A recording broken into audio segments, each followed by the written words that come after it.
उत्तर प्रदेश में विधानसभा चुनाव को लेकर सियासत जोरों पर है और अब तो पारा तेजी से गरमाने लगा है, क्योंकि बुधवार को समाजवादी पार्टी के संरक्षक मुलायम सिंह यादव की छोटी बहू अपर्णा यादव बीजेपी में शामिल हो गई, जिसके बाद बीजेपी के सभी दिग्गज नेताओं ने उनका स्वागत किया और कहा कि उनके आने से पार्टी को ताकत मिलेगी।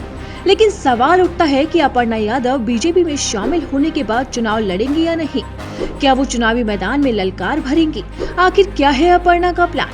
इन सवालों के जवाब से अब तक सस्पेंस खत्म नहीं हुआ है, लेकिन बीजेपी अपर्णा के आने से बेहद गदगद है। यहाँ तक कि अपर्णा खुद भी बेहद खुश हैं।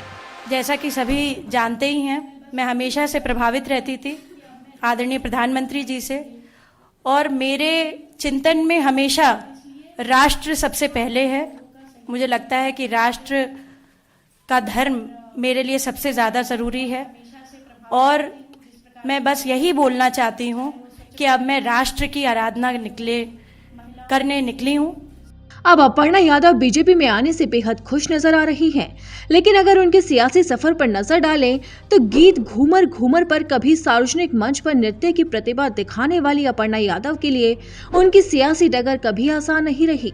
समाजवादी पार्टी के संरक्षक मुलायम सिंह यादव की दूसरी पत्नी साधना गुप्ता के बेटे प्रतीक यादव से शादी के बाद अपर्णा ने लखनऊ की कैंट विधानसभा को अपनी कर्मभूमि बनाया। अपर्णा यादव साल 2017 के विधानसभा चुनाव में लखनऊ कैंट से समाजवादी पार्टी के टिकट पर चुनाव लड़ी हैं। हालांकि उन्हें बीजेपी नेता रीता बहुगुणा जोशी के हाथों पराजय का सामना करना पड़ा।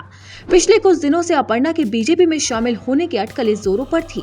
वो कई मौकों पर प्रधानमंत्री नरेंद्र मोदी और योगी आदित्यनाथ की तारीफ कर चुकी हैं। उत्तराखंड से ताल्लुक रखने वाली अपर्णा यादव ने राम मंदिर के लिए 11,11,000 रुपए का चंदा भी दिया था।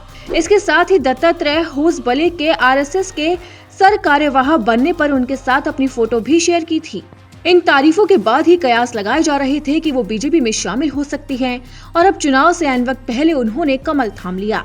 इस पर अखिलेश यादव ने भी अपनी प्रतिक्रिया दी थी।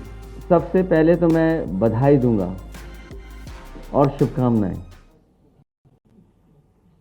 और साथ ही साथ हमें खुशी इस बात की है कि समाजवादी विचारधारा का विस्तार हो रहा है। समाजवादी विचारधारा का विस्तार जो हो रहा है, मुझे उम्मीद है कि हमारी विचारधारा वहां भी पहुंच करके और संविधान और लोकतंत्र को बचाने का काम होगा। नेताजी ने बहुत कोशिश की समझाने की, समझाने की। अब अखिलेश यादव को तो झटका लगेगा ही, लेकिन अपर्णा यादव के बीजेपी में जाने से मुकाबला बेहद दिलचस्प हो गया है।